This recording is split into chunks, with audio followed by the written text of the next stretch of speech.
I think we're live. Are we live? Maybe. Let's see if this worked.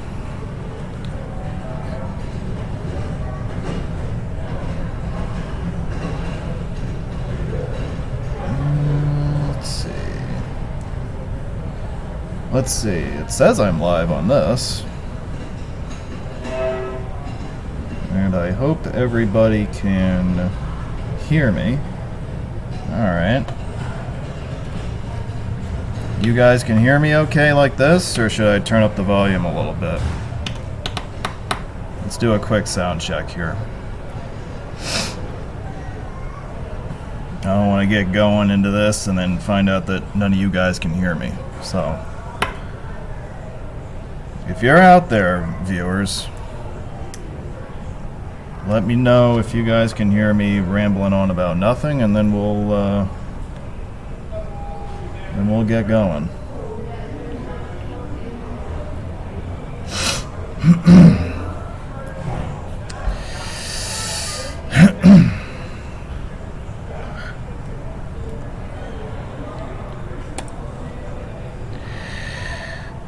All right.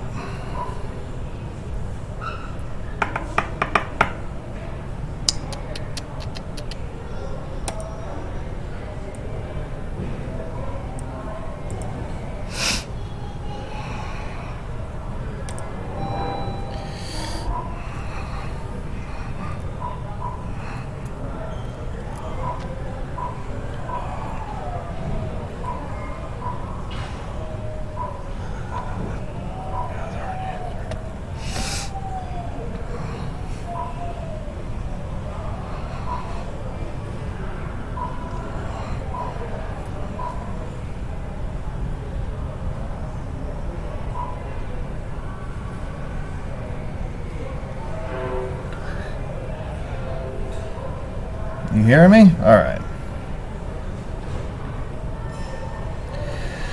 Well, live from beautiful Phoenix Sky Harbor International Airport, it is Saturday night. How about that? And my flight takes off from Phoenix. What time is it now? It's 7 o'clock out here. I still got 5 hours until my flight to the East Coast departs, so I do have some time to just hang out and do nothing, so I figured I would give some of you guys who are willing to tune in a little bit of a summary of everything that I did on this trip and kind of get you guys in gear for what's going to be a very busy 2020 upload season. So let's get right into it, shall we? Now, I guess we should start with the thumbnail for this video, which was done intentionally because these are the 8 mainline interstates that will feature the most prominently in the video series. Actually, before I get into that, let me read you some statistics from this trip. So the trip was 15 days. We covered 7,800 miles. 7,800.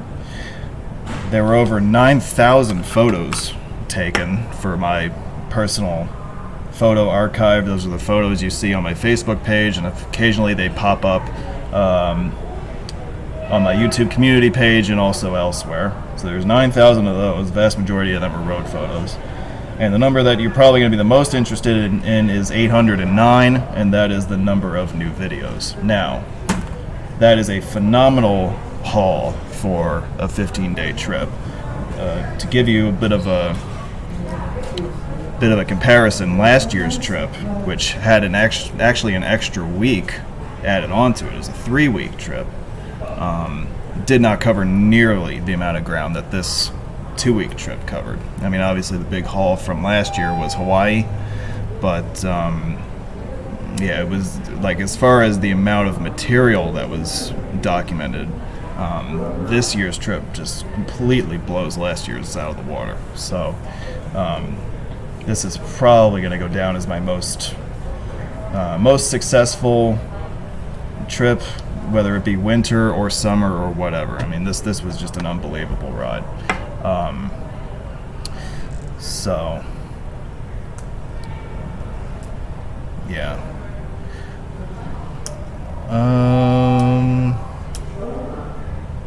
Yeah. So anyway, all right. So those are some introductory stats out of the way. Now, I mentioned that this thumbnail has.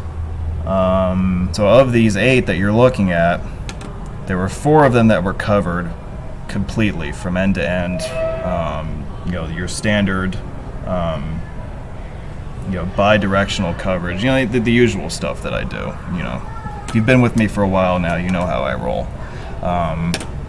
So the roads that were covered, the interstates that were covered in full and given that treatment are 11. Say hello to 11. Say hello to I-17. Say hello to I-19. And say hello to I-8. All right. So you're getting full coverage of those 4. I mean, it's not too difficult to come up with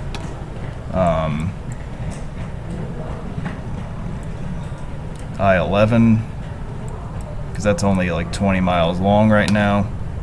I-17 is only about 145 miles long. I-19 is 102 kilometers, which I think is about 63 miles. So like double angry for that. And I-8 is about 350,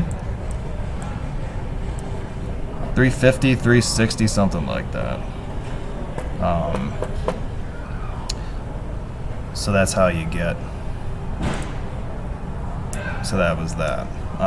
We also added significant coverage of I-40 across northern Arizona. I-10 was added in full between the west suburbs of Phoenix and the east suburbs of El Paso, Texas. And let's see what else. So I-15, I mean the image here says California, but we also added coverage in addition to the southernmost 35 miles in California. We added all of the mileage in Nevada, all of the mileage in Arizona, and the southernmost 16 miles of it in Utah. Alright, and then I-5 from the Mexican border right on up to the foot of the Grapevine Pass, which is about 163 miles, the southernmost 163. Alright, so that does include San Diego, it also includes Los Angeles. Alright. So what else? What else is there? Let me get rid of this. Alright, so that was that.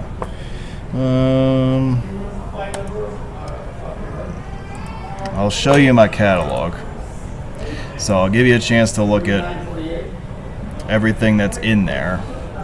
You know, nothing is censored or anything like that. This is the catalog that I brought back. All right. So we'll go through them state by state here. So this is Utah, and there's not really a big haul here. But what is here is very impressive. All right. Some of you are going to be really interested in US 163, for example, which is only one of the most scenic stretches of highway in the American West. Okay, so it is a big deal to be bringing this highway to YouTube. I think it would be the first time that its entire length would be on YouTube. So that's pretty cool. And there's also some I-15 stuff up here. Not nearly as scenic, right?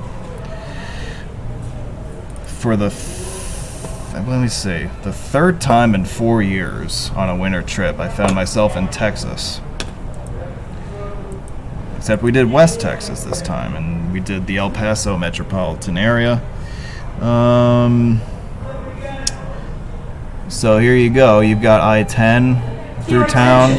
You've got parking at terminal curbs is prohibited and subject to towing enforcement. For your convenience, please use the adjacent parking facilities. I don't have to worry about that. All right, so I-10 is in here. The very brief I-110 is here. Also, Loop 375, which is the Beltway around El Paso. So that makes an appearance here. It's worth noting that a new section of 375 opened up in October of this past year that makes it a full loop now. And that new section that opened up is actually a toll road, but they're not charging tolls yet. So I got to drive it for free. Also, 601 and 54, these are other major freeways in the El Paso area. So that's it for West Texas. Now, New Mexico, not a whole lot to see here. Other than I-10 across the state, there's not much here. I did add the first mileage of I-25. So you do have that. I do have a business route of I-10 in Lordsburg, New Mexico. That was documented. That's what this is up here. Alright. And that's about it. I think 494, that's another Lordsburg State Highway section that I did. We're on the wrong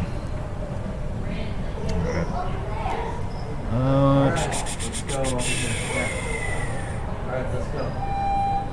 Yeah. So, alright, so that's New Mexico. Nevada. A bit more of a significant haul for this one, including the Las Vegas metropolitan area. And there's quite a lot to get into here, a lot of interesting stuff.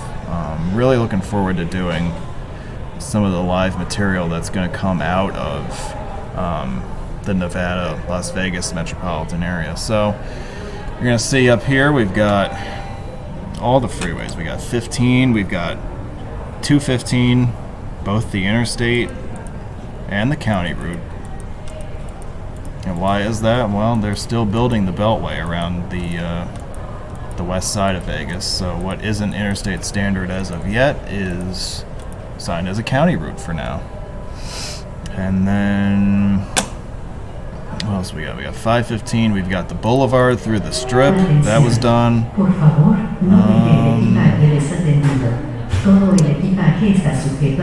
Also some of U.S.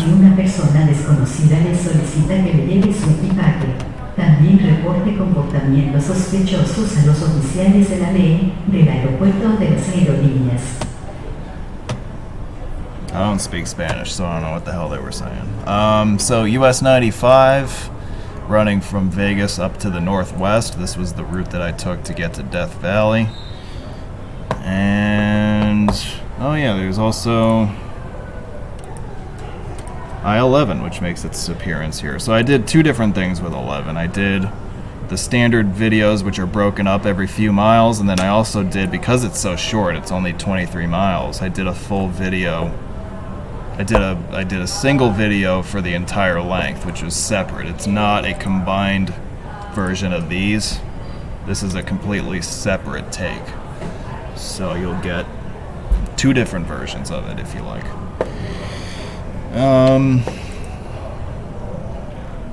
So I think that's about it for Nevada. California, you know, everybody's going to be talking about the Los Angeles series for a long time. They're going to be wanting to see what I did. Well, here it is. And I'm going to try to stress as many times as I can over the coming weeks, months, whatever, that this is not a complete set by any stretch, but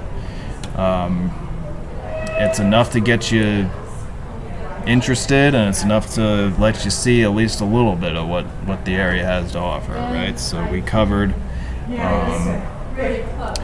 entirety of I-5 up to the base of Grapevine Pass. We covered the entire length of 405, entire length of 605, parts of 110, parts of Jesus Christ, parts of 105, information on flights, shops, restaurants, and more. And yeah, he's done talking. And the eastern toll road complex, which is these 4 highways here. So you've got 73, 133, 241, 261. They all make up a network of toll roads around the Irvine area, up in the Eastern Hills. And I was able to cover all of that. Get people interested. So let's move on now. Let's talk about San Diego for a minute. Let's talk about a California city that I did cover 100%. I also threw in the Death Valley stuff into this folder. I'm not really sure why I did that. I was probably drunk or something. But anyway, like you can see, Badwater Basin, 190 is up here, 127 is a state highway that carries over from Nevada. And then the rest of this is all San Diego stuff. So we've got southern end of I-5, west end of I-8, south end of I-15.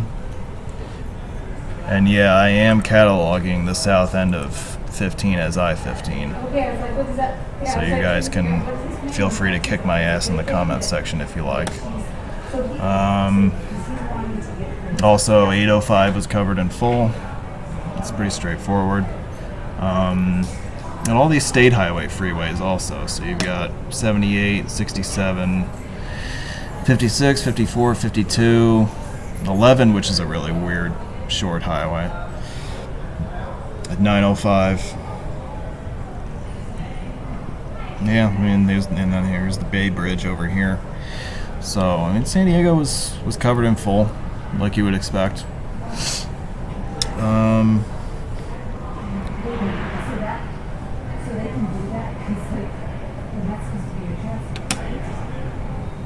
Okay.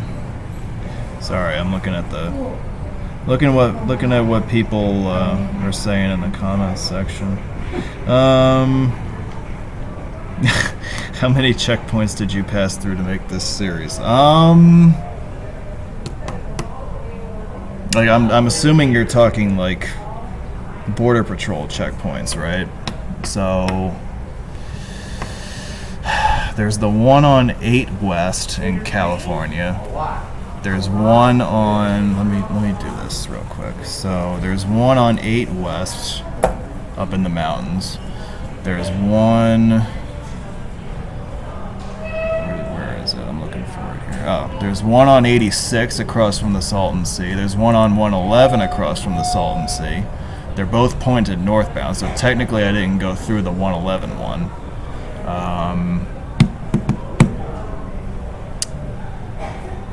Is that it for California? Well, there's the agricultural inspection station on 8. I don't know if you want to count that.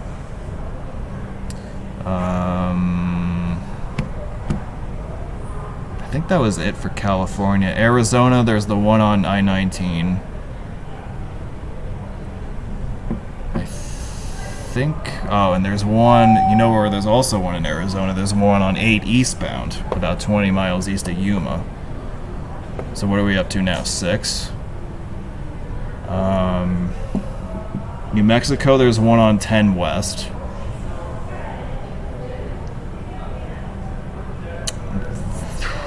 That might be it. 7. It's something like that, at least. Maybe there's one I'm not thinking of, but it's at least 7 that I went through. And I had varied experiences at these, whether it be ranging from just being waved through to having to roll down my windows and answer a couple of questions. We can get into all that nonsense in future live material. I'm sure you're going to want to do that. But, yeah, that's basically, I think that's roughly the number, yeah. Yeah, so how will I ever get to upload all these videos? Well, I mean, you figure there's 800 of these, right? Just from this trip. That's 9 months of material if I upload them at my usual pace. And I'm not about to start flooding the market with... Prohibits smoking indoors or within the smoke-free zones near building entrances. Please smoke in designated outdoor areas only. Are you done yet? Okay.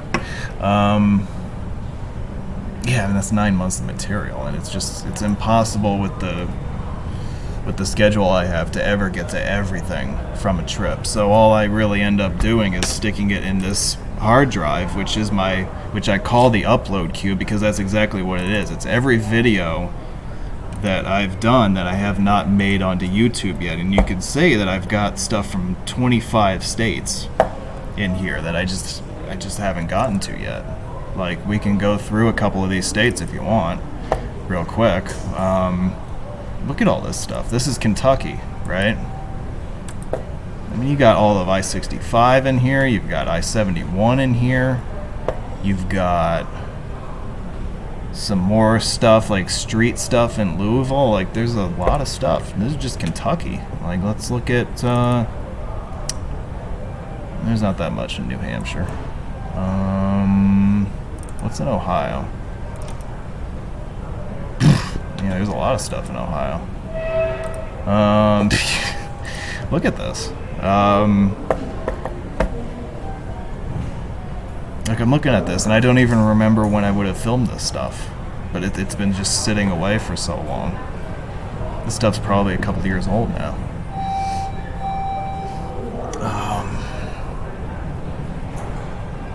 Yeah, this has got to be like 2 years old. Maybe longer. Like, the I-77 stuff, I think, is a lot older than that. Because that would have been when I was around Akron, and that's like 2.5 years ago. Yeah, so I got a lot of crap on this drive, and I have no idea how I'm going to empty it out. You know what? Let's do something real quick here. You want to know how many files this is? Look at that. 2,500 files. That's like almost 2.5 years worth of material. So if I stopped doing any trips whatsoever, that's enough material to get me through the rest of 20 and all of 21 and about halfway through 22. You know, if I didn't want to do road trips anymore, and I just emptied out the backlog, it would take until well into 2022. That's the God's honest truth. All right, I better get going. Better get going with all these uploads. All right, so let's see here. Hello, I'm Phoenix Mayor Kate Iger. Welcome to Terminal 4 at America's friendliest airport. Steve, I'm pretty sure your backlog is a lot bigger than mine, but I'm glad that I had at least a little bit to do with prodding you into doing something about that. I like to take a little bit of credit for that. Alright, so here is... Who's the dumbass in the lower right of the screen? I don't know who that is. I don't know how he got on the screen. Anyway, so, Arizona. We have... This was kind of arbitrarily done, but I broke it up into 3 different sections. So... Metro Phoenix, I think, is pretty straightforward.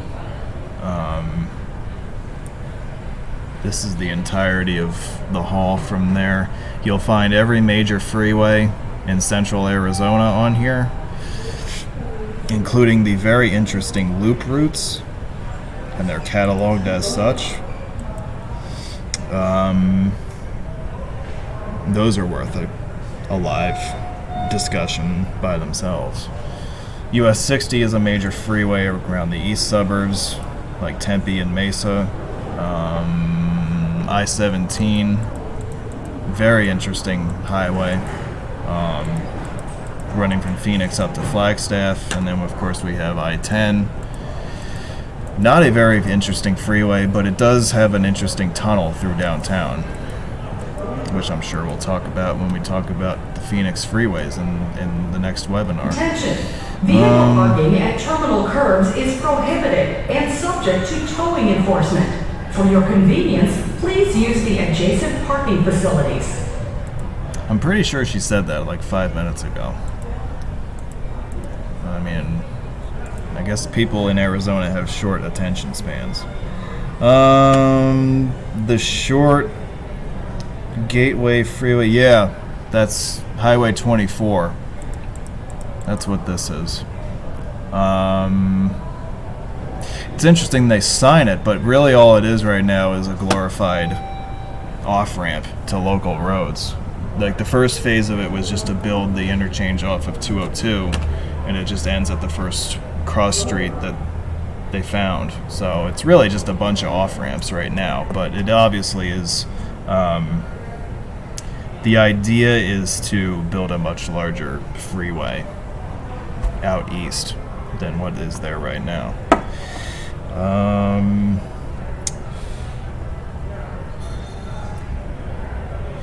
Yeah, you know, the new Loop 202 is interesting. It like you're in the middle of a major metropolitan area, and you almost don't realize it because the freeway is cut right through the middle of nowhere. So it's like an 8-lane freeway, but it's like an 8-lane freeway through the desert, and there's nothing around you for a good amount of distance. So it doesn't really feel like you're in the middle of a metro area with millions of people. So that's interesting. The freeway itself is pretty, yeah, whatever. I mean, there's nothing too special about it. There's really nothing that special about Phoenix freeways in general, but they're all pretty bland and uneventful for the most part.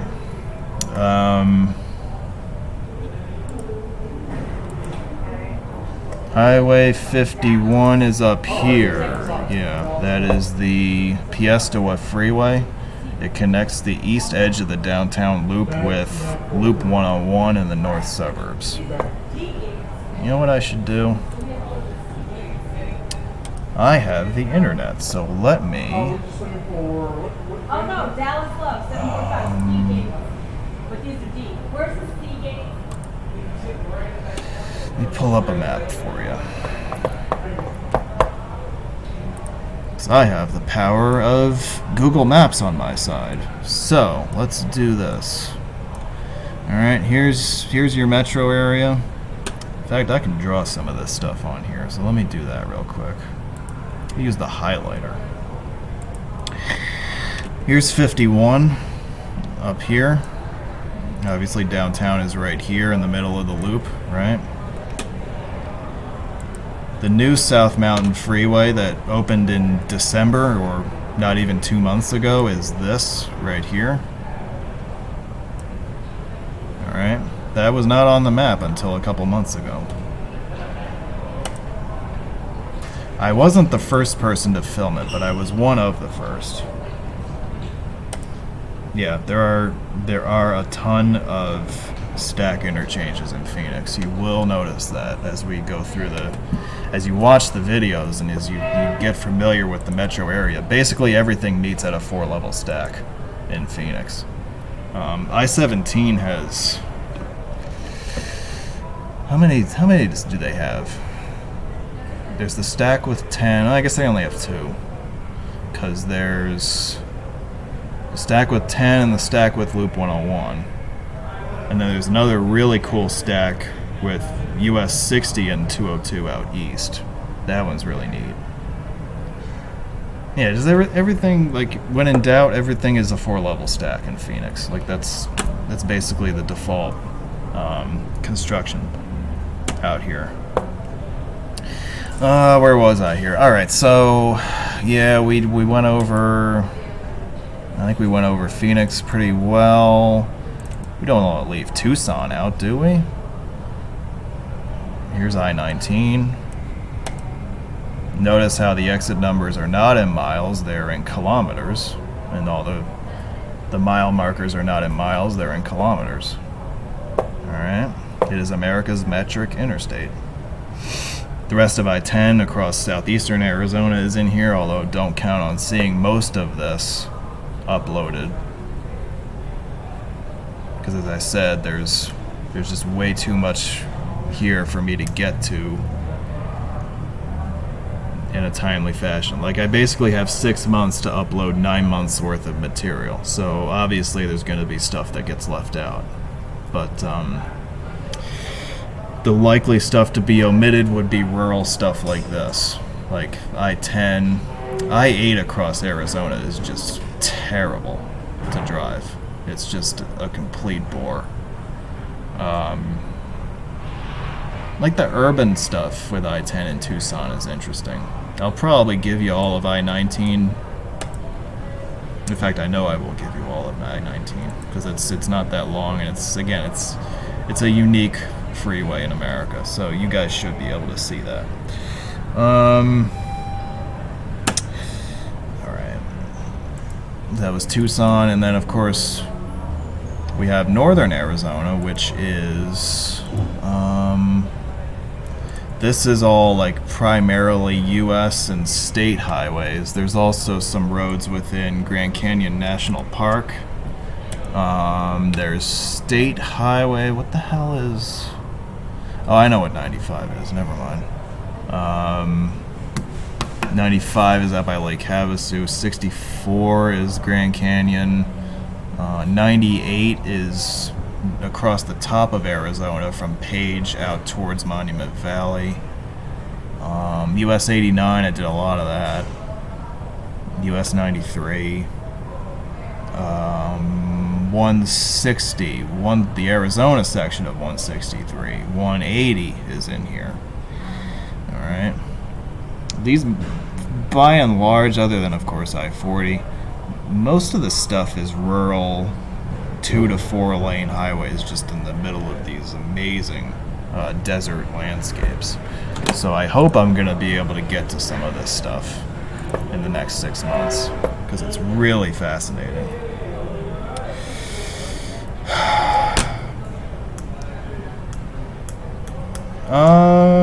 I-19 and button copy. I'd have to go back and look. I don't remember offhand. I want to say there was still some stuff in the Tucson area.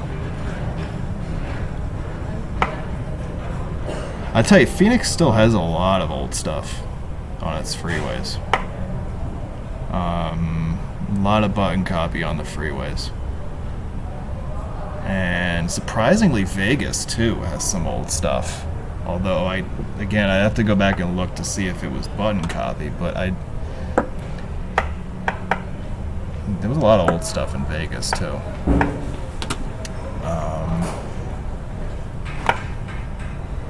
Yes, the blue Loop 101 shields. I posted a picture of one of them. Now you're gonna make me look it up.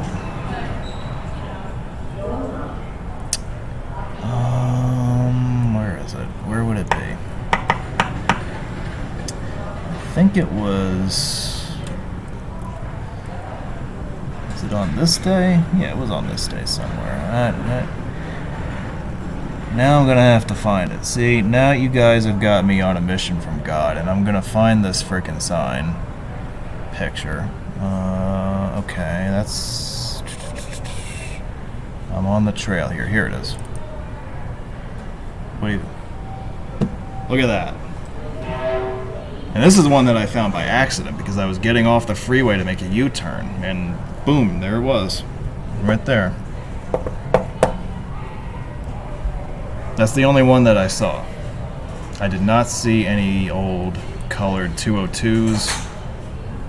If there were any colored 303s, they must be short-lived because there weren't any of those. That is your colored shield for this trip right there. All right. I think you guys have seen everything. That's basically it. I mean,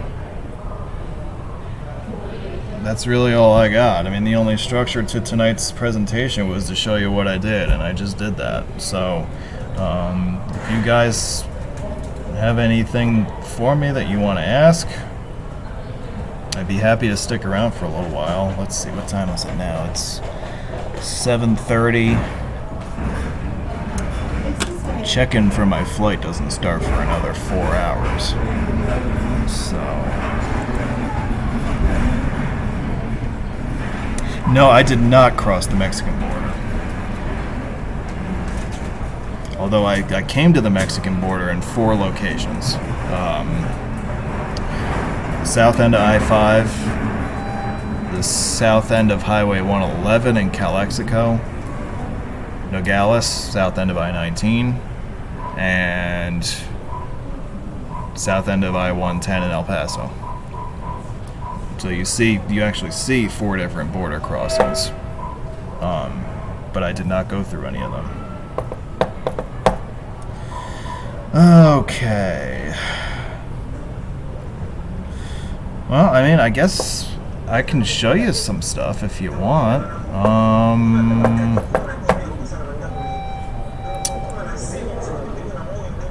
Gotta get that stupid guy in the lower right out of the screen, man. He's gotta get lost. He's gotta get a life. You know, it's probably some ding dong who goes on road trips and shit like that. Let's see. You guys want to see 163, don't you? All right. Well, you know what?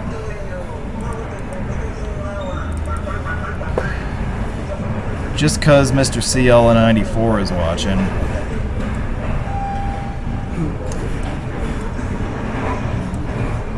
Here, chew on this for a few minutes while I answer more questions.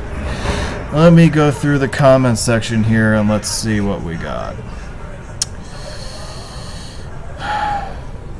Yes, the guy on the lower right does smell pretty bad. I'm sitting right next to him. He's pretty terrible.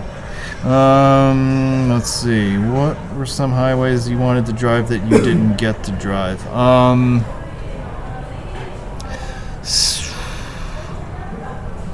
Well, actually, I can show you.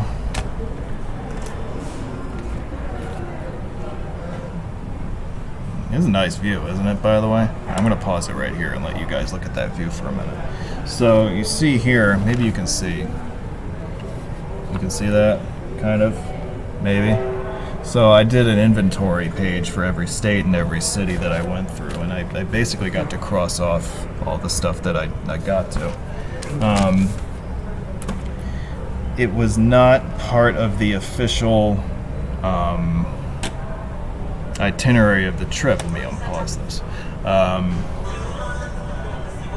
But I did draw up a lot of stuff from Los Angeles that I could get to if I had the ability to. And Sunday morning session, I did 5 and 405, and that went so well that I said, well, you know, the weather forecast looks pretty favorable. Let's see if I can squeeze in another morning session with some more stuff that's on the page that I just showed you. So there was stuff like,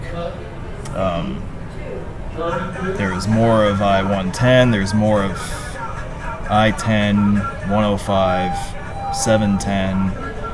There's a lot more stuff that I could have gotten to. The problem was that the fog rolled in, so it really wasn't, it was not good conditions for filming. The traffic was light. It would have been a great morning to do some stuff down that way, down in the Long Beach area, but I just couldn't get to it with the fog. There's really nothing on this trip that I set out to do that I didn't get to. Any of the stuff that I didn't get to that we're going to talk about is all stuff that was either wish list stuff, which is to say that it was on the, it's stuff that I would have liked to have gotten to if I had had time, but it was not essential for me establishing a grade for the success of the trip. Stuff like 89 through Sedona, for example, is wish list stuff that I just didn't get to. I didn't have time for it. Albuquerque, New Mexico was a city that I drew up an itinerary for but didn't get to it. So it's, you know, it's little stuff like that. It's nothing that when I look back I say, geez, I really wish I could have gotten there, because it wasn't officially part of May my I have to-do your list. attention? Vehicle parking at terminal curbs is prohibited and subject to towing enforcement. For your convenience, please use the adjacent parking facilities.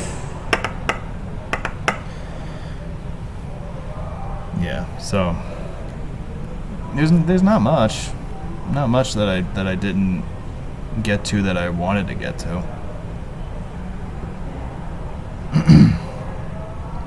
I hear that Albuquerque is gorgeous, yeah. And I hear that Sedona is gorgeous, and I think Doug has been very vocal in his support of me getting to Sedona for a while. So I definitely did consider it.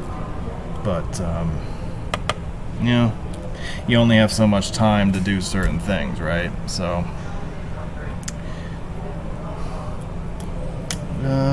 what else we got here? Who else has an interesting comment?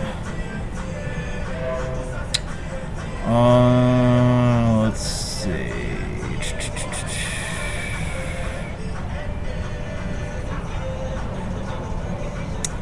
When's my next road trip? Hopefully not soon. Hopefully I'm gonna be home for a while. And I'm actually quite serious about that. Let's see.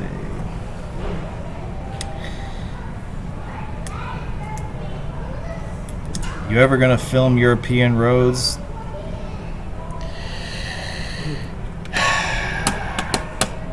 Here's what I'll say. I have learned over the last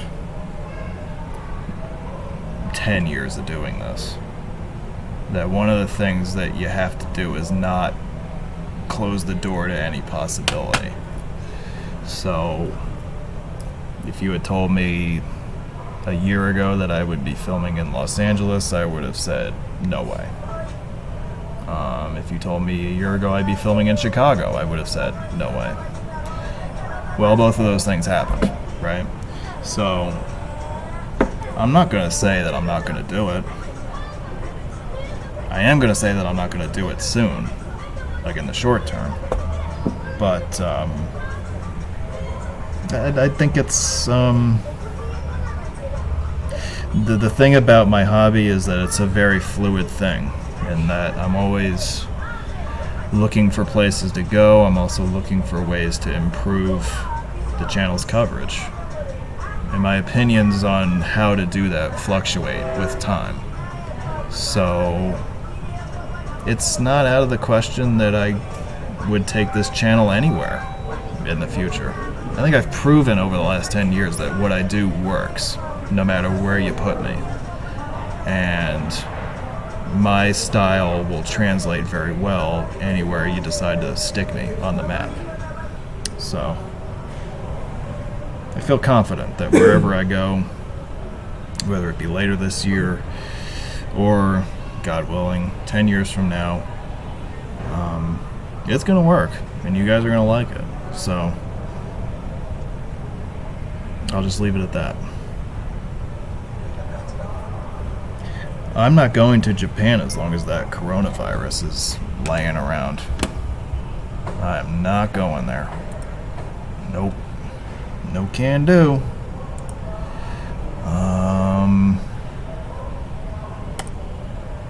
Alright, so that's your 6-minute teaser of US 163. Somebody said they wanted to see Loop 202. I forget who, though. So I'm not sure whether to grant that request or not, because it was, what do I want to do? 55.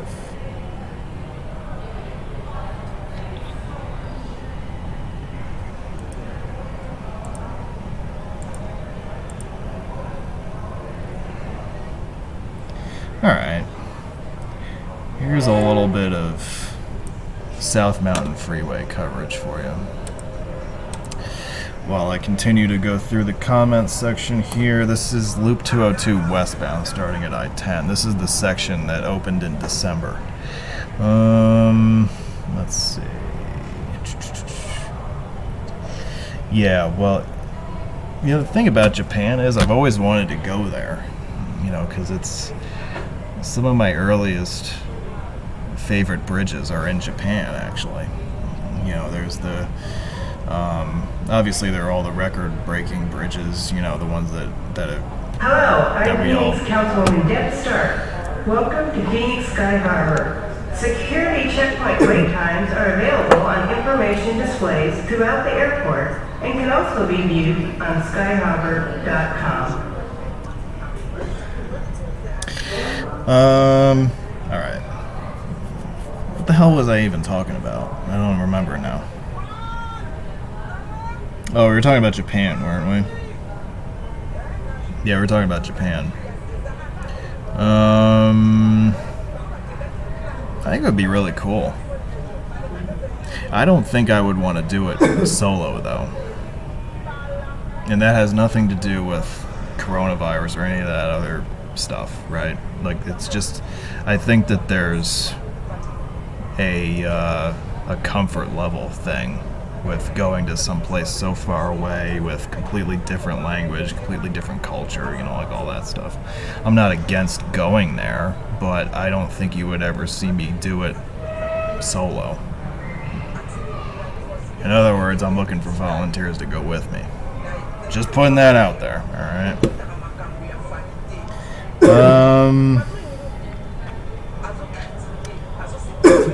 Steve, you'll go anywhere with me. Let's see.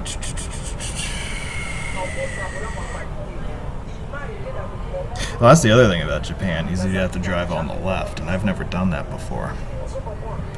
So I don't know if you want to put me in Japan where I've never done that. That would be a trip.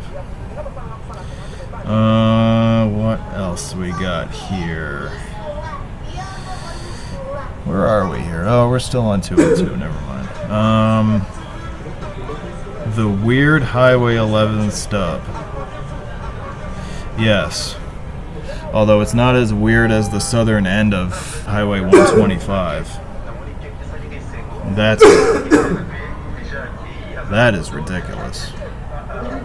How it just ends at an off-ramp. Although, when you watch the videos of it, you'll notice that they're actually doing construction there. They are filling in the missing movements at that interchange. So they're going to finally give 125 a proper southern terminus. So they're building a ramp from 125 south to 905 at the border crossing. And they're building a ramp from southbound 125 to eastbound 11. The piers for these are already up. So they're actually working on it. And it looks like they're working on extending Highway 11 to the east. I assume that's because they're working on that border crossing. But I wasn't expecting to come across that, so I'm going to have to look into that some more. But yeah, that area is definitely no longer a giant dead end like it was. I mean, it still is, but in the relative near term, it's not going to be a big dead end like it is right now.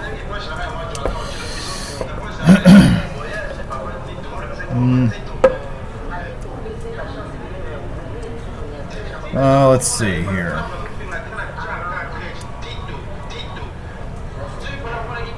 Let's see. What else do you guys have to say?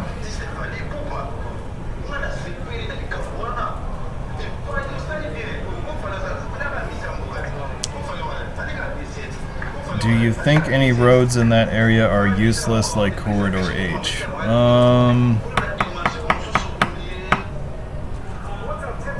What do you define as useless? I mean, Corridor H is a very specific type of uselessness. But not all useless freeways are created equal. They're not all useless for the same reason. Some of it is just poor planning. Other reasons are because traffic patterns and demands change over time. So, like, they might build a freeway that's completely useful, and then it becomes useless later. You know, that could happen. You think this is the Goethals Bridge in this picture, huh? Alright. I respectfully disagree. It is not the Goethals Bridge. Anyway, back to 202.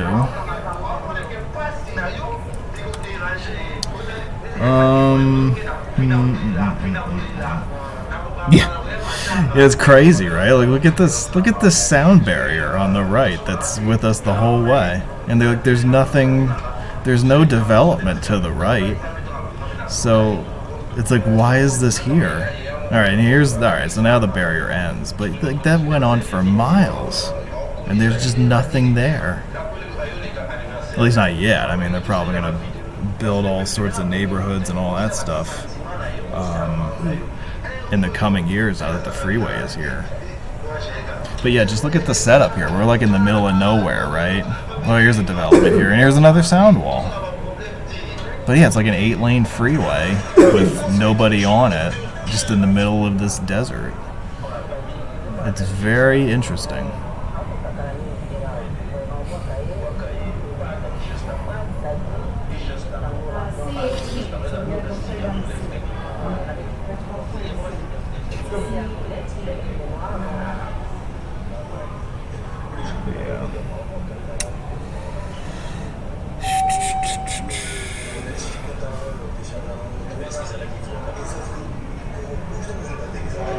Yeah. I don't know, what else you guys got? Yeah, that's nuts. This is the new South Mountain Freeway. Sensory room are located in Terminal 4 on Level 3. Oh, that was a quick announcement this time.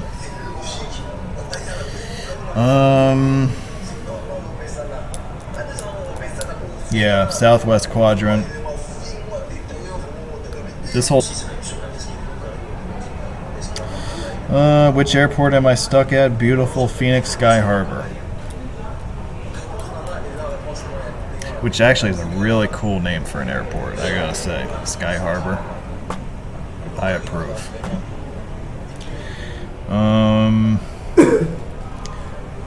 What roads will you be featuring in a couple of weeks? Alright, so I guess I should... Oh, this video just ended. That's the end of that section. Let's go to the next section. There we go.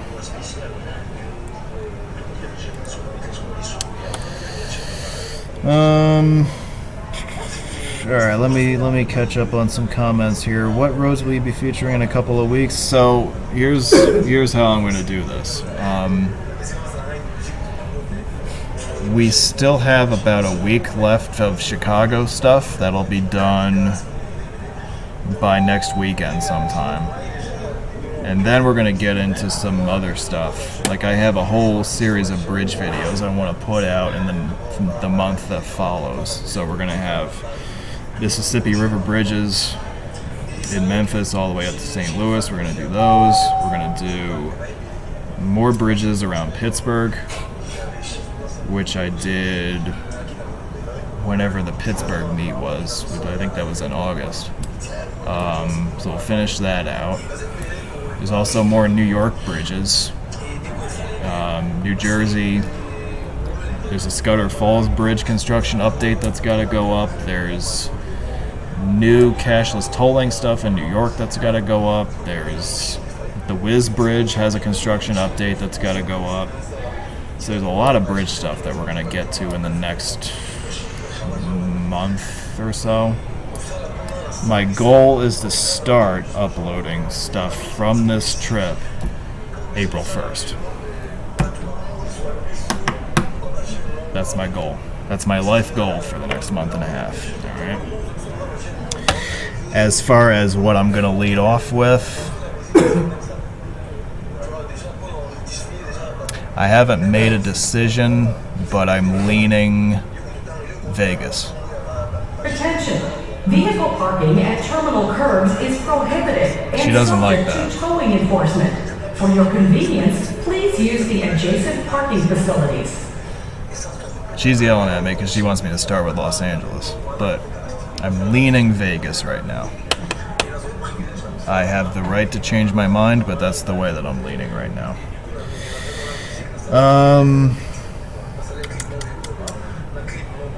So that's kind of the roadmap for the next month and a half as far as uploads. Now, we have a Chicago question. Why is I-90 illuminated from 39 all the way to Chicago in the middle of nowhere? That's a really good question. I don't know. They didn't. It's a tollway. Jesus Christ. Airport amenities such as shops, restaurants, nursing rooms, animal relief areas, and more.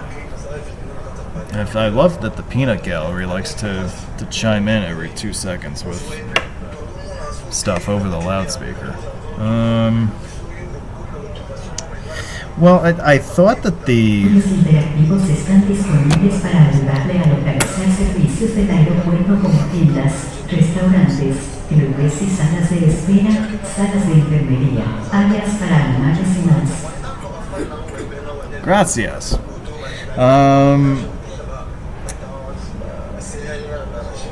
Yeah, what the hell were we talking about? Oh, we were talking about Illinois tollway. So, I thought that the I-90 tollway lighting was like an Illinois tollway thing where they just illuminated every mile of it, but they don't do that on I-88 out in the middle of nowhere. So it kind of makes me wonder what the I-90 lighting is all about. It doesn't make any sense.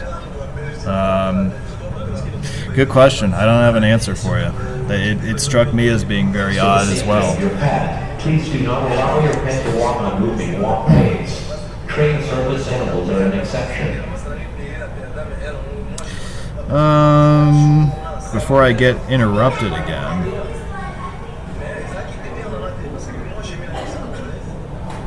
What is the Texpress lanes? Is that related to...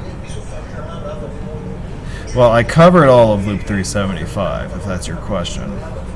It is a circular route.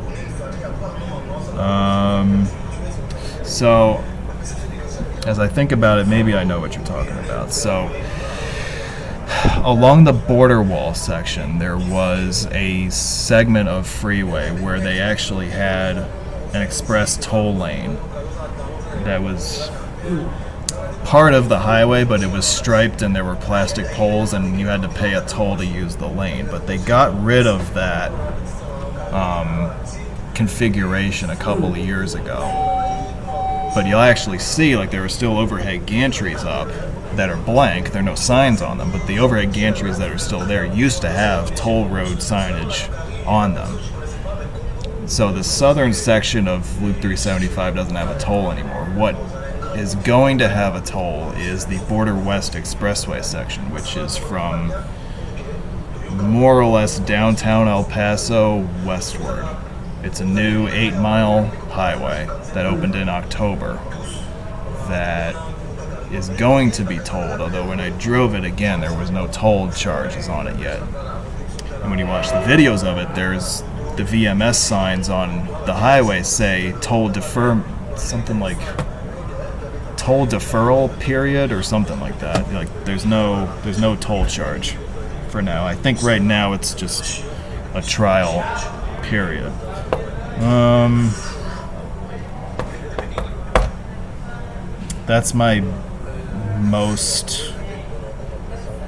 That's the best answer I can give you on the 375 situation.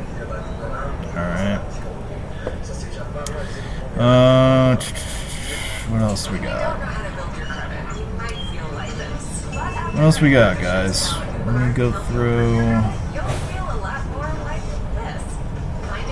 Yeah, I think the nomenclature Texpress, I think, is most associated with Dallas. That's where I've heard it before. I haven't really heard it anywhere else. You don't hear it in Houston. And I covered a lot of toll road mileage in Houston. Let's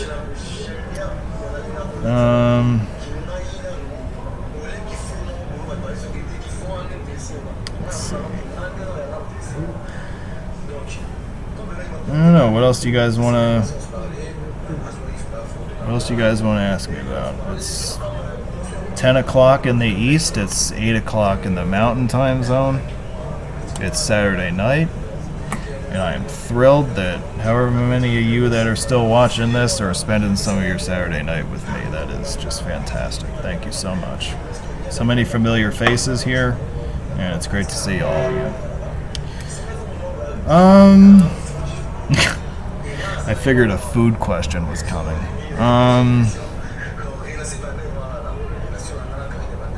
Waffle House? No, I'm just kidding.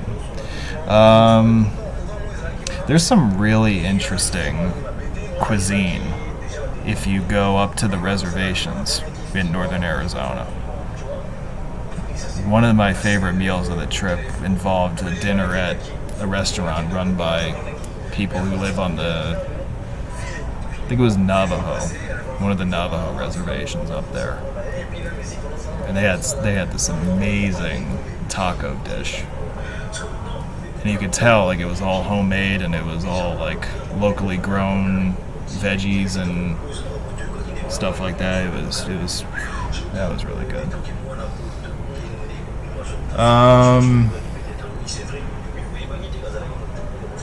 I think, yeah,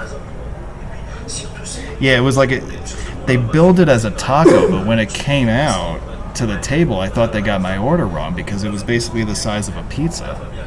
And I'm like, well, how the hell am I going to eat this? But yeah, I think fry bread sounds familiar. Yeah, I think that's what it was. Yes, Navajo taco. That's what it was. That was amazing. That was in Tuba City, Arizona. Alright, so if you're ever on US 160? 160 or 180, one of those two. I think it was it was 160. US 160. So if you're ever up in that area, stop in. Really good food. That probably would be my favorite. Oh look, we reached the end of the South Mountain Freeway. Alright, that's enough of that.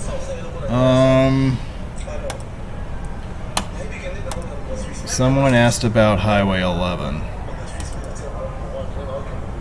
So I'll show you that real quick. Now before I start this video, notice that you're going to see a lot of construction throughout the course of this video. So it's not going to be a big old dead end for very much longer. Alright. Here you go. I do not want to full screen this.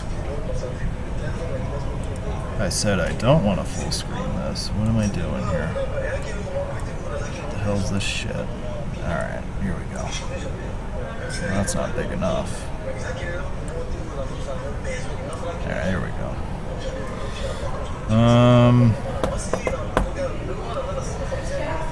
I think, what's the length of this video? It's like 2 minutes or something like that. There's really not much to this. You can see the pillars for the new flyovers that they're building.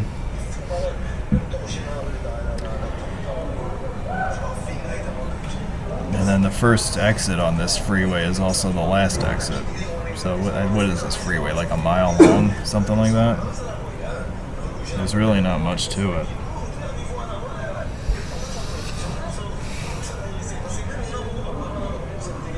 I don't know if you noticed, but there also was a stub on the right that we went by a short time ago, and that's reserved for where that flyover from 125 South is going to tie in.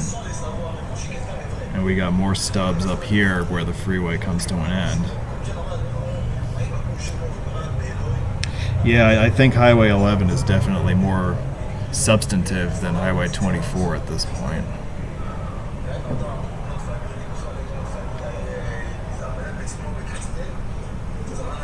That's basically the end of it right there.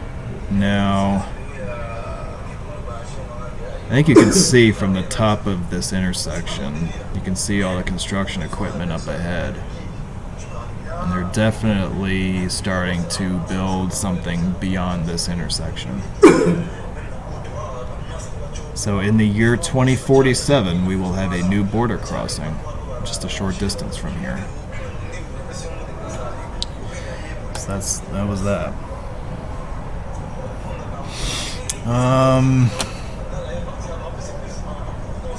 I know what I want to show you guys. eastbound.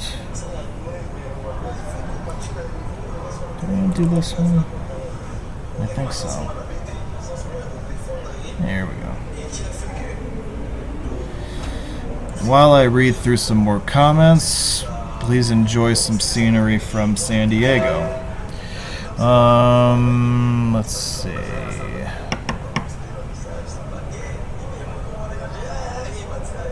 Hoover Dam was amazing. I budgeted about half of a day to go see it. I got to the checkpoint in Nevada at about 7:30 in the morning, and there was nobody ahead of me. Got right through. Parked in the first free lot in Arizona up the hill after you go over the dam, which is a good thing because the free lots are the first ones to fill up. And anybody who is ever thinking about going to Hoover Dam, let me just tell you that the reason why you should always get there early isn't necessarily because of the line at the checkpoint, but it's because the free lots are the first ones to fill up. So you're going to want to get there just to get a parking spot. Otherwise, if you get screwed out of free parking, you got to pay $10 at either the garage on the Nevada side or in the first lot at the base of the Arizona side. But I got in early. I got the first tour of the day. I did the tour through the power plant and the inspection tunnels and all that jazz, which was amazing. And I had a couple hours to just walk the grounds and the campus and check things out. Don't forget that the I-11 bridge has a walkway on it that you can go out and view the dam from up there if you're feeling daring and don't mind being 900 feet above the Colorado River. So that's an interesting perspective to have.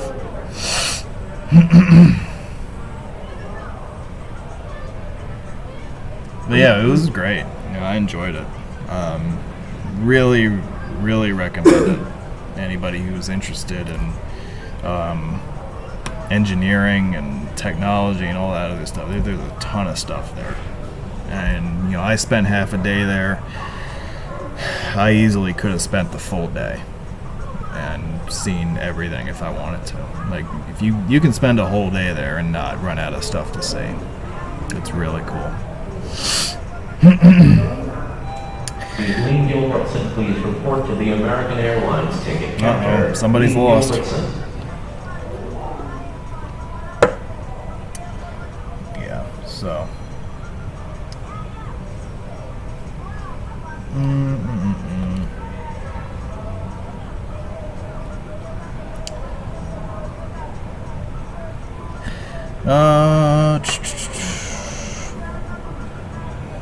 I mean, there's not really a scoop for that toll plaza. As you're going to see in a couple of minutes, it's still there.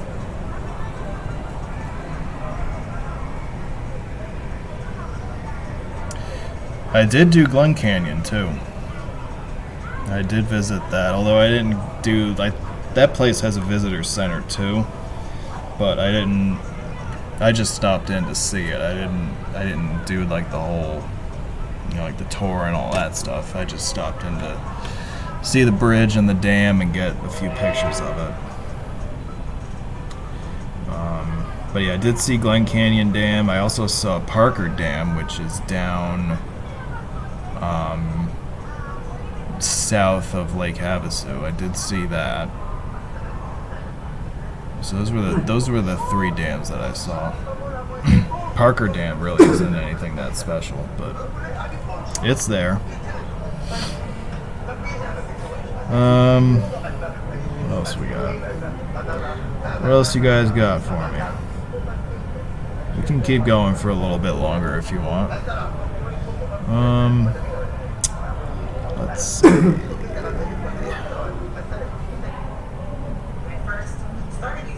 Your attention.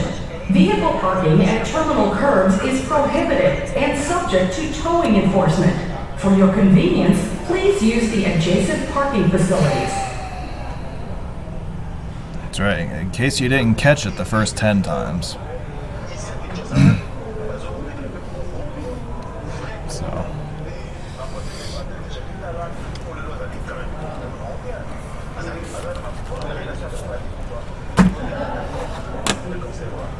See? Toll Plaza.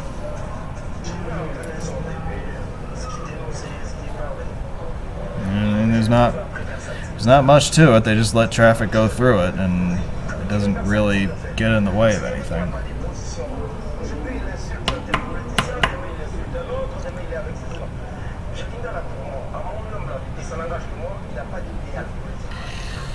Alright. So that's that.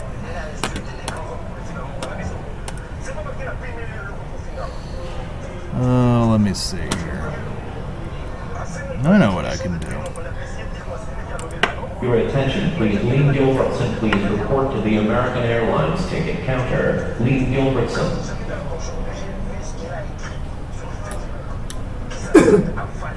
That's not me. Alright. As I mentioned at the very onset of this, I did a full-length. I'm Phoenix City Councilman Sal DeCiccio. Jesus Christ. Our servicemen and women to Phoenix Sky Harbor and to our USO, located in Terminal 4 on the east end of Level 2. I'll be sure to check that out. Alright, this'll be some good background noise for about 20 minutes. This is the full length. May I have your attention? Please do not leave luggage unattended. All baggage is subject to search. Report any requests to carry items for others. Yeah, I got your search right here. To either law enforcement, airport, or airline officials. Oh, should I not have done that on live TV? I'm sorry. I'm sorry. You guys can report me if you want. Alright, so this is the full northbound I-11 video that I was mentioning before. So it's about, this will give us about 20 minutes of background noise.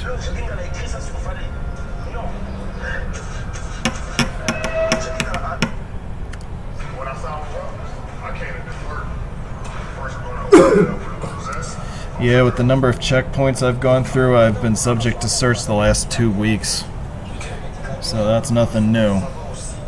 I'm used to it by now.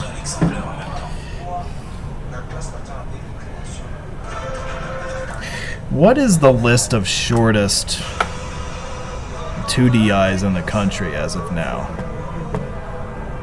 11 is not shorter than I-97. I want to say I-14 is, yeah, isn't I-14 technically the shortest one right now? It's a couple miles shorter than 97, which is a couple miles shorter than 11. But unlike 97, both 14 and 11 are proposed to be extended significantly further in future years.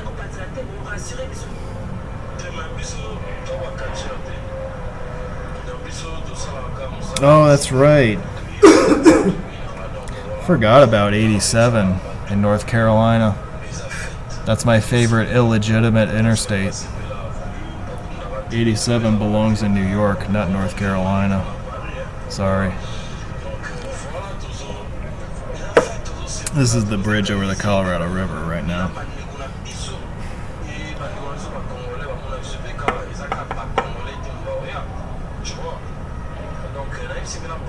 Oh yeah, 86 in Idaho is not that long. And I-2 exists. Alright.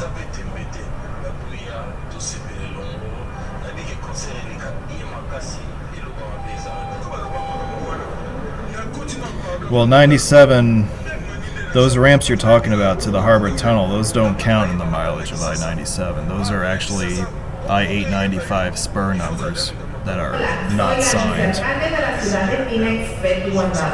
Las nuevas regulaciones federales de la identificación para la seguridad del aeropuerto entrarán en vigencia en No comprende. 2020. Hola. Compre su identificación de viaje ahora para evitar problemas.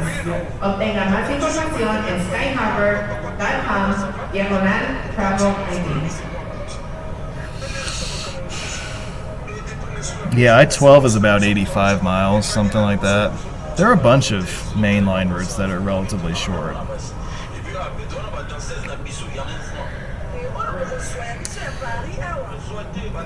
Do we want to go down the rabbit's hole and debate what number the Raleigh to Norfolk interstate should have?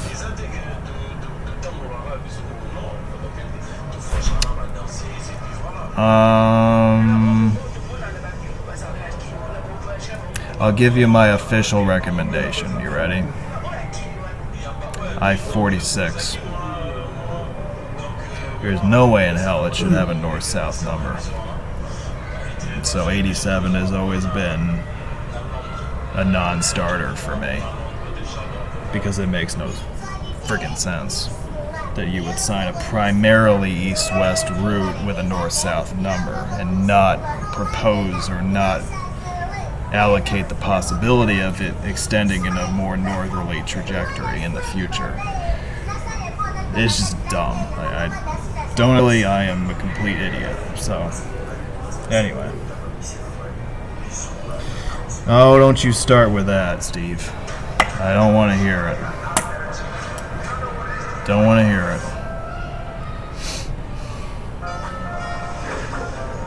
Oh yeah, North Carolina has an I-42 also, doesn't they? They're going to have a... Well, yeah, 46 is open. There's no 46 right now. There is going to be a 42 somewhere, but I don't remember where that is. Is that US 70, US 64, something like that. Somewhere out that way.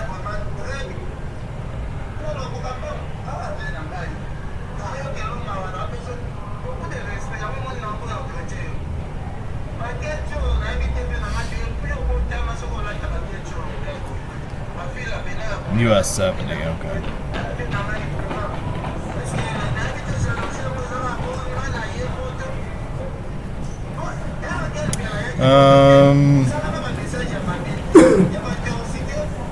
I mean, sure, you could extend I-87 all the way to Delaware, but why? How is that advantageous to do that? I don't understand. Again, I'm a complete idiot, so I don't understand why it makes sense to do that. Clearly, there have been many debates in Facebook groups over the connecting of the two I-87s to make 187, right? So now you're going to hear all that stuff come out. Look, I agree. I think that the Route 1, freeway, tollway, whatever you want to call it, should be part of the interstate system. I agree with you. I don't get why it's got to be 87, though. That doesn't make any sense to me. Where are we here? This is... Alright, so... We successfully navigated the Hoover Dam bypass without dying, and now we're on the section of highway known as the Boulder City bypass.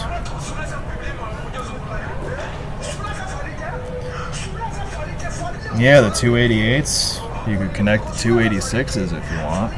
The 276s. Let's do it, man.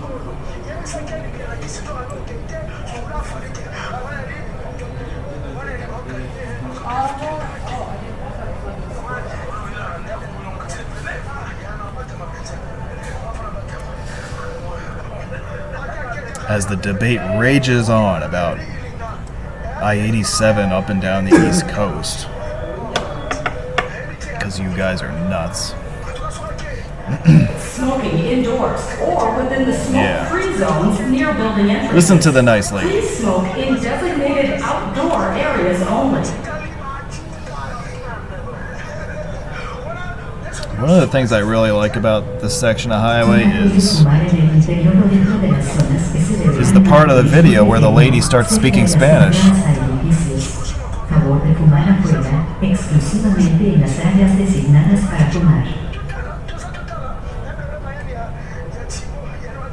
Anyway, what I was about to say is, as we round this corner, you'll see the what I like to call the power line forest. All the lines that radiate out from Hoover Dam and go to Las Vegas and go to Los Angeles. And there are some lines behind us in the video that go off to Phoenix. They all kind of originate in this same area here. It's very interesting.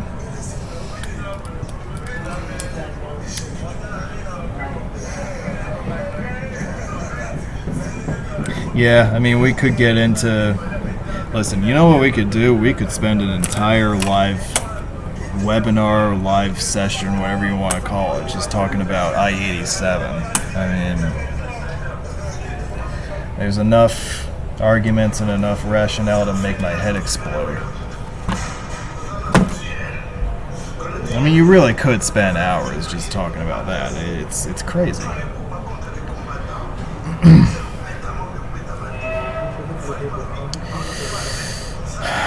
Let's see.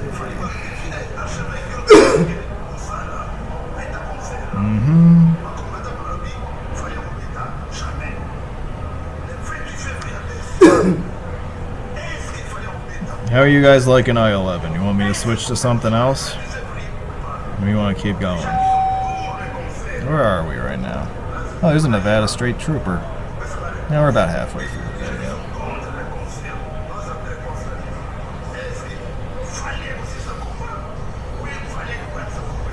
I actually have not spent any time in North Carolina in like 5 years. It's been 5 years since I was within North Carolina. So if I go to AJ's meet out on the Outer Banks in April, that would be my first time in North Carolina in over 5 years.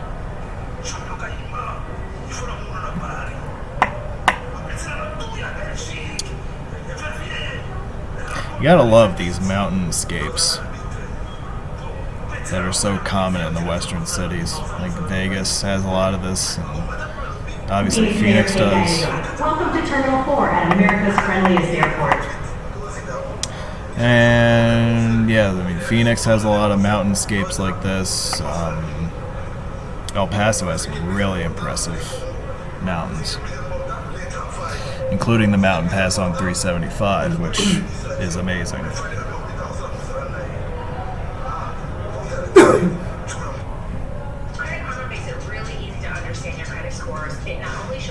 Yeah, it wasn't. Yeah, that used to be. It used to be 495, right? And this is the road that they're switching out the 495s for 87s.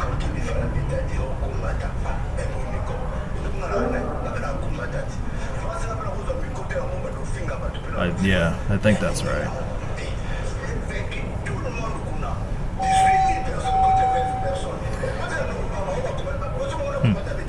Anyway.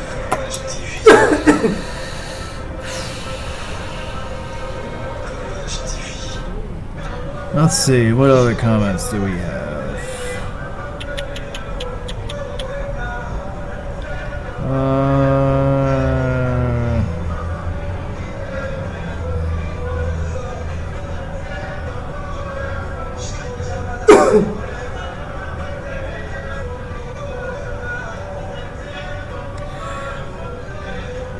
I think I'm gonna keep this going, this live stream going until it's 10:30 on the east. Let's aim to wrap this up at 11 on the East Coast.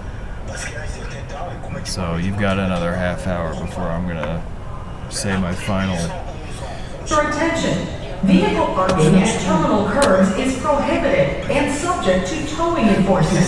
For your convenience, please use the adjacent parking facilities. That's right. So at around this point in I-11, we've reached exit 15. And please meet your party in Terminal 4, Level 3 of the West End and Trumpet Starbucks. Phillips. Please meet your party in Terminal 4, Level 3 of the West End in front of Starbucks. Carol Phillips.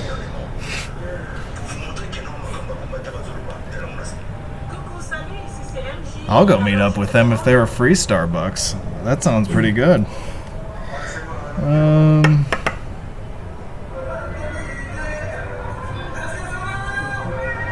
How's my signal? Is the signal still good? Or is it kind of going in and out? Let me see. Let's see what it looks like. No. Roadway Wiz doesn't potato cam. What are you talking about? It looks okay on this.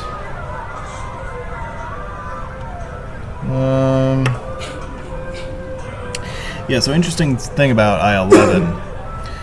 Around this point, the freeway, I mean, it's I-11 today, but it's part of the old I-515, which used to extend all the way from downtown Vegas down to the approach to Boulder City. This section was re-signed as I-11 about a year ago.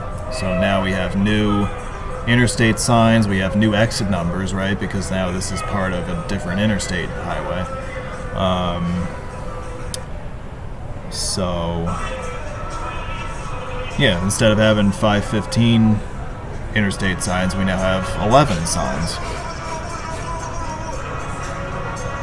And instead of this being exit 50-something, now it's exit 17, for instance.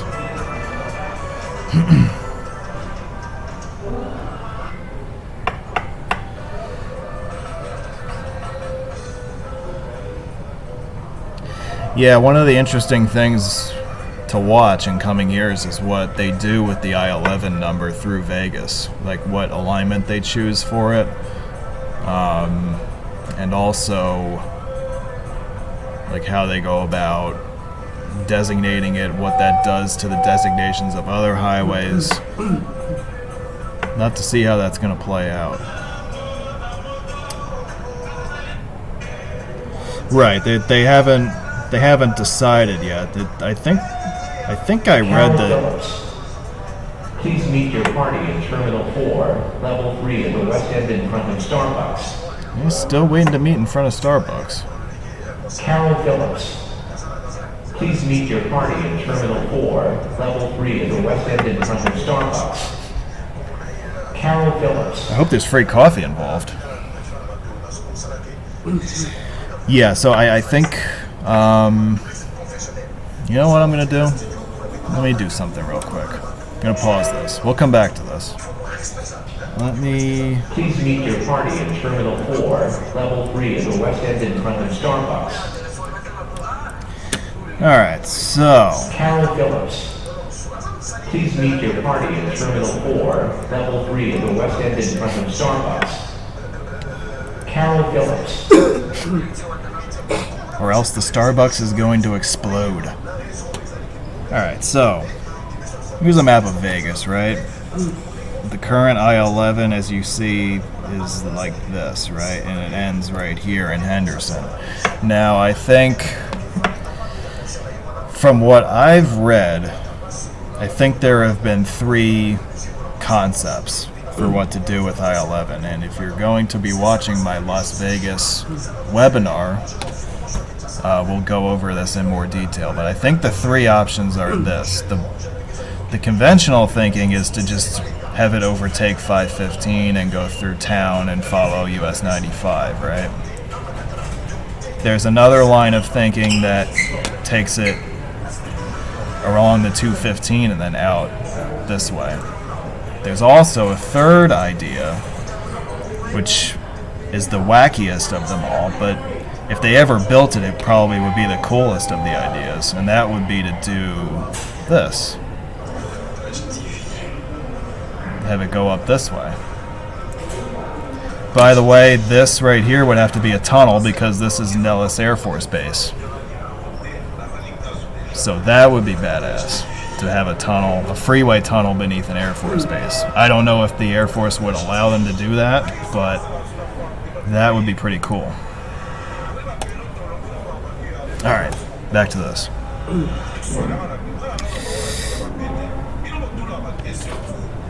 I didn't think that they ruled out any options. I thought that they were all still on the table. And really, if you're thinking about it with a long-term hat on, you're going to want people to get from the northeast of Vegas to the southeast of Vegas without going through town, right? So it makes sense from this engineer/planner's perspective to have an eastern bypass of some kind. Like, that just makes a lot of sense to me. So I'm not saying it's going to happen, but I would really look into it. And I really would consider routing 11 around downtown, one way or the other, because the 515 through town on the original Las Vegas Expressway is a mess. Like, it can't take any more traffic that a through route like I-11 is going to bring. I mean, downtown Vegas is full as it is. It was full years ago, and then they did Project Neon, and then that seems to have helped a little bit with some of the movements, but not all of the movements, and the movements that didn't help are a lot worse now than they were 5 years ago. So there's... The freeways around Vegas are going to be perpetually under construction for many years as they try to catch up the freeway capacity with the growing population. And I don't think they're ever going to get there, but that's one thing that you're going to see for years to come. They're always going to be expanding the Beltway. They're always going to be expanding 15. It wouldn't surprise me if they're adding lanes to I-11 at some point. I mean, there's just so much stuff that's going to have to go on in the next generation.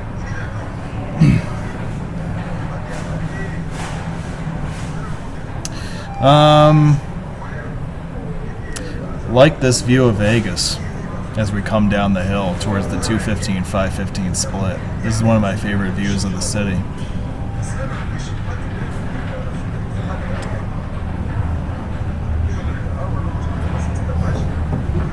Well, isn't the idea that traffic, or like drivers in general, like the psyche of drivers is to follow a mainline route? Like, aren't they more inclined to do that? So if you put the mainline routes around the city, people will just bypass the city. I always thought that there was something to that. I haven't looked into it all that much, but from a human psychological standpoint, it definitely makes sense.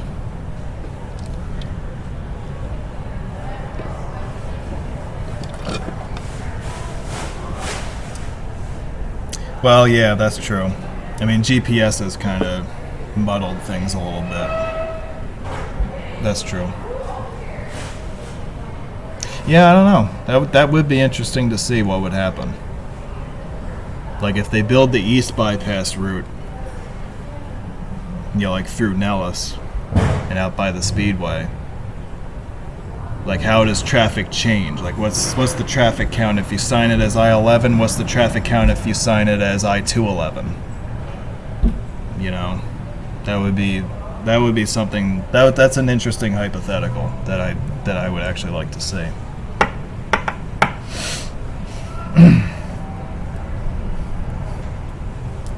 Yeah, Josh, get on that. You don't got nothing going on. It's not like you're working on a PhD or something. Get going.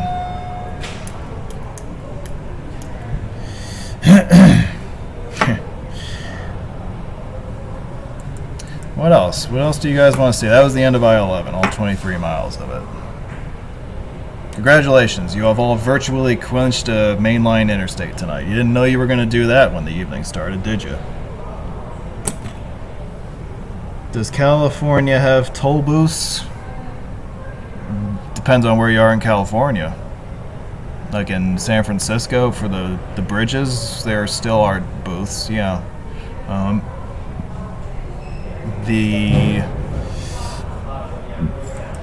The toll roads around Los Angeles do not have booths. Well, they have them, but they're like the Coronado Bridge in that they're abandoned. I think. Yeah. Like all those roads had booths that are still there, but all of the traffic is now bypassing the booths through the express lanes. Because all those roads are cashless tolling now. And then 125 around San Diego is still, you still have a cash option for that. I'll show you that real quick.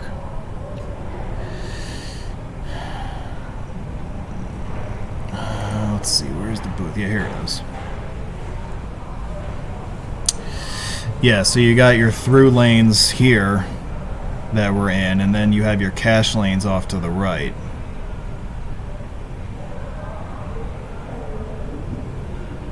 Alright. I think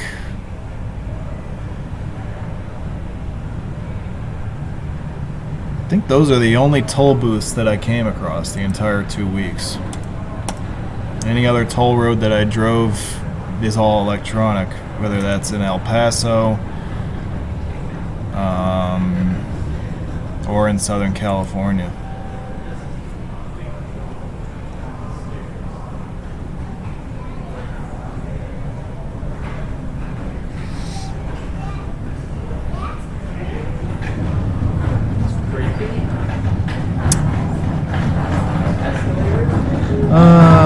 Let's see.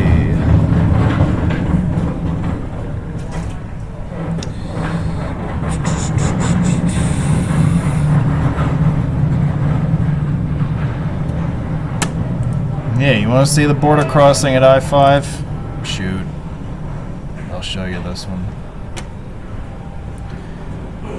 The southern end of Interstate 5.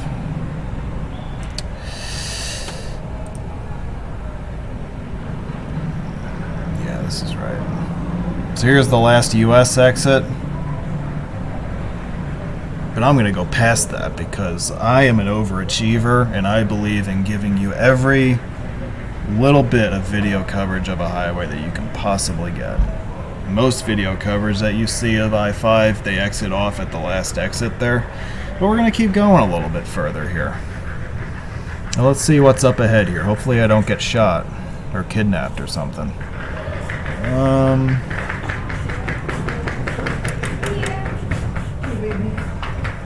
In your mouth, you're going to meet everyone now.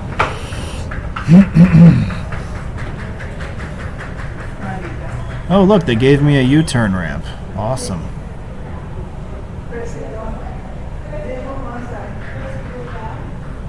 This is a new configuration. It was not... Like, I was looking at Google Maps of this area in advance, and this area is completely different than when the Google car was through here last. Yeah, I totally ran through that light. And that's it. To complete the U-turn back to the US, you simply make the left. That's right there where I ended the video. And then you end up right back on the northbound 5. See, this is me making the last turn. Oh, by the way, let me back up a second. This guard's looking at me like, what the fuck is this guy doing? Anyway, I'm probably the only guy who goes through that U-turn. I went through there like 3 times in 4 hours. So they probably like had my plates and were gonna like send a cop car after me or something. Like, what the fuck is this guy doing? Yeah, there are U-turn ramps like this at, what do you call it? At 905 has one. There's also a very easy turnaround at 19 at the border in Nogales. There's another easy U-turn ramp at 110 in El Paso. So all of those border crossings you can basically take them right up to the border and still safely U-turn back into the US without having to go through customs. Yeah, I wonder why that is. Like, none of the Canadian crossings have that. I don't know. That's an interesting little thing there.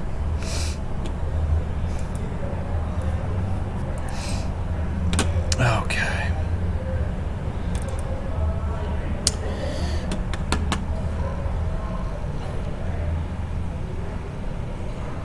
Alright, it's Los Angeles and it's the fog.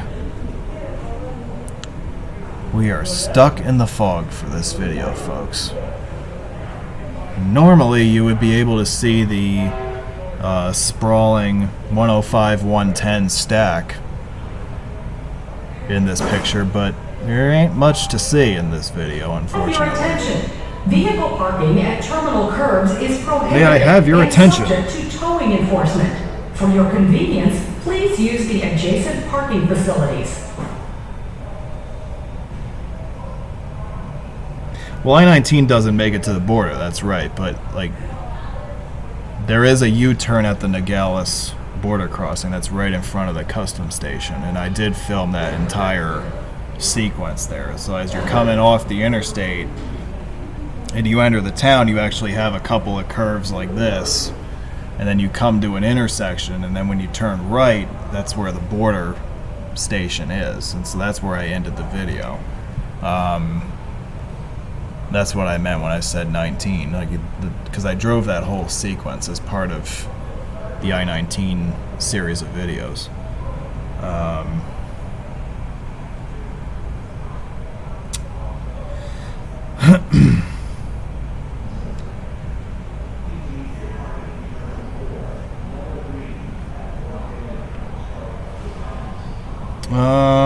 Yeah, so this is I-110, the Harbor Freeway, and you would normally see a lot of beautiful Los Angeles scenery in this video, but because we are stuck in the fog, there is not much to see, unfortunately.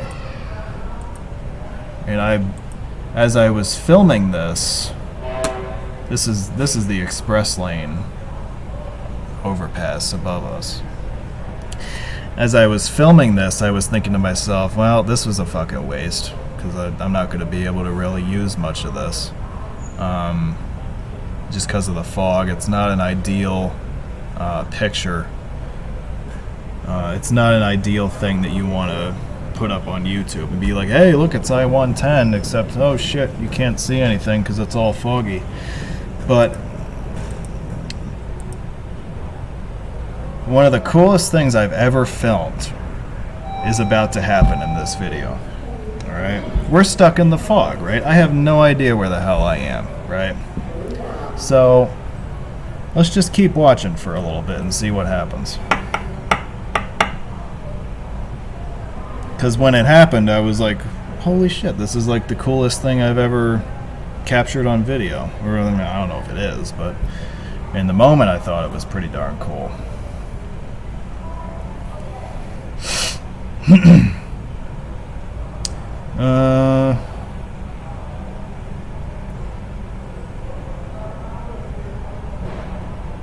Well, 69W is only about a mile long anyway, right? Please meet your party in Terminal 4, Level 3. Hey, look, there's downtown Los Angeles out of nowhere. Isn't that cool? Vicky Edmondson. Please meet your party in Terminal 4, Level 3, at the West End in front of Starbucks with bags.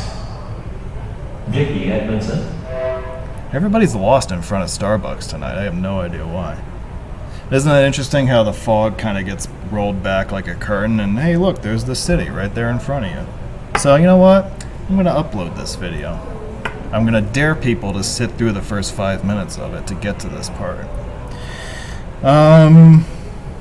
Hola, soy el concejal de la ciudad de Phoenix, Michael Nowakowski, y quiero dar los bienvenidos a los hombres y mujeres del servicio militar al aeropuerto Phoenix Sky Harbor y a nuestra organización de Servicios Unidos, USO, que está ubicado en el Terminal 4 en el piso 2.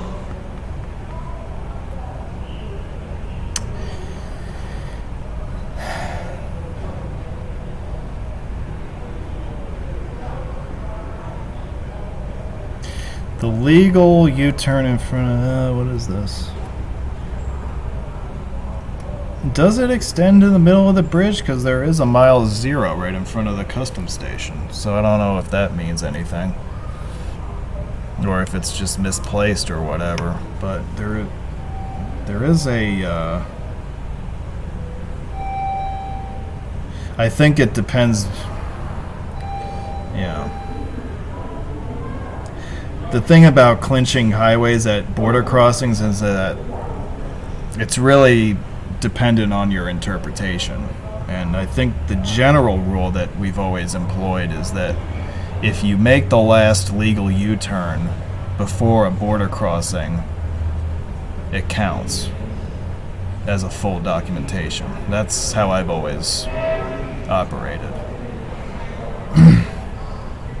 Yeah, and there could be some disagreement between authorities as far as that's concerned.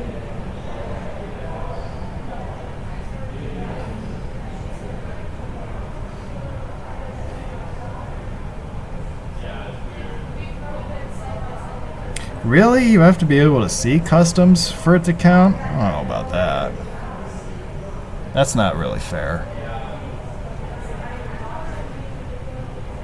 I mean, I've been through that border crossing on US 11, so I have that piece, but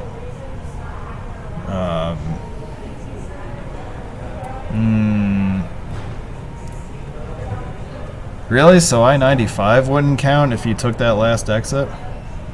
That seems a little rough. I don't know about that. I disagree with you on that. I think... Now, when I did 95 in Maine, I actually went past the last exit and I made an illegal U-turn. But I had my overhead amber light on my car, so nobody would give me crap. They probably assumed I was just like a Maine DOT worker. So like, oh yeah, I'm just here hanging out. Don't mind me.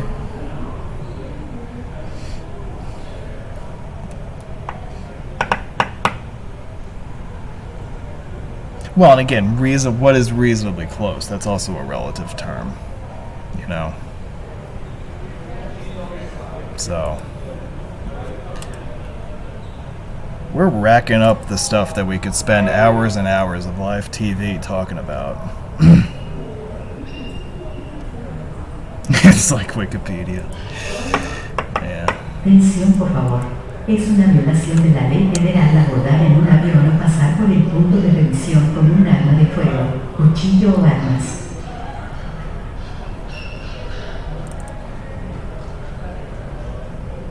Just do here.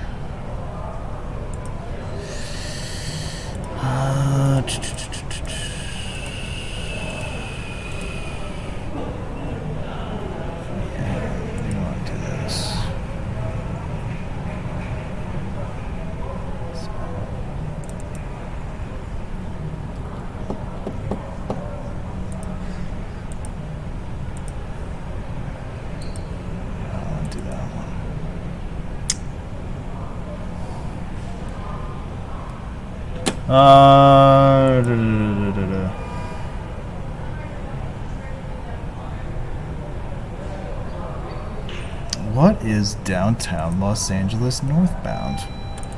You know, I actually don't even remember, so let's check it out. Oh, I know what this is. This is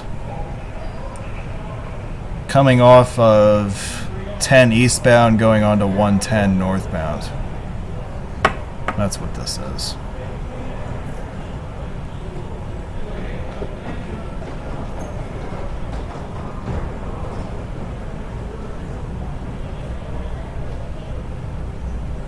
Hey, Shane.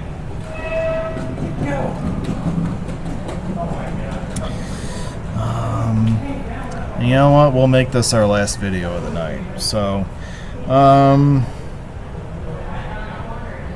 you guys have a few more minutes if you want to ask me anything about the trip, ask me anything about the channel. You know, I'm here for you guys. I'm here to emotionally support you guys through this difficult time of having to sit through this live stream on a Saturday night. You guys are putting up with all sorts of hardship just to get through this, so I really appreciate that. Highest gas price that I paid or that I saw? Let's go with what I paid. Like in the The highest I saw was like 480. But the highest I paid was like 370, I think. And you'll never guess what state that was in.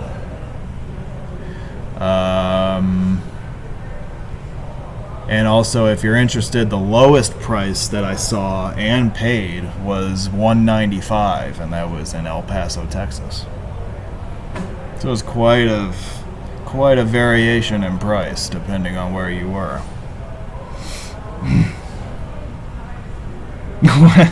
Well, with all this talk about Starbucks over the loudspeaker, I think I'm gonna have to stop in before the night's over.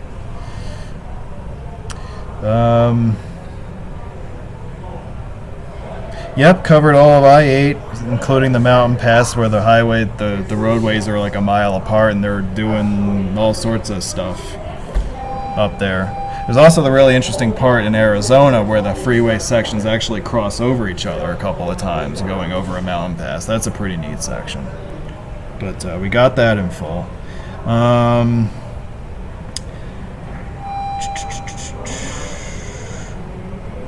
What else? The 480 was in El Centro, just off of I-8. That's where I saw it. So I didn't like the gas prices. It was weird because like the gas prices were really high in El Centro, and I was thinking to myself, well, shit, if they're this high here, what are they going to be like in San Diego or LA? But they were actually like $1 a gallon cheaper there. So actually, I shouldn't say that. It was just in San Diego I saw that. I didn't stop at any gas stations in LA, so I couldn't tell you what the prices are over there.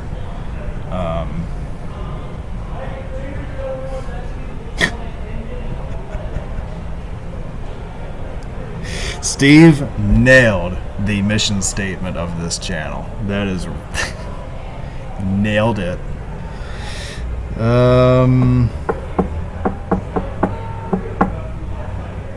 Did I do the California-Arizona border on I-40? No, I didn't.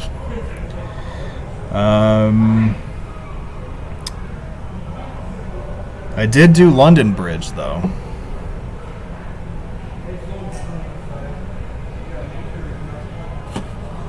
So I did do a bridge out that way. Alright. Well, while we get ready to start wrapping this up, I really want to thank everybody who came out to watch this tonight. We still have a lot of people watching, and so thank you all very much. And it was great to at least give you guys a little bit of an introduction to all the ground that I covered, ranging from the cityscapes of Los Angeles to the deserts of Arizona, and a lot of points in between. So this was a lot of fun these last 2 weeks. It's going to go down as one of my favorite trips ever, I think. Certainly the most productive one. So really looking forward to oh yeah, this video shows you the tunnels also, so keep watching for that.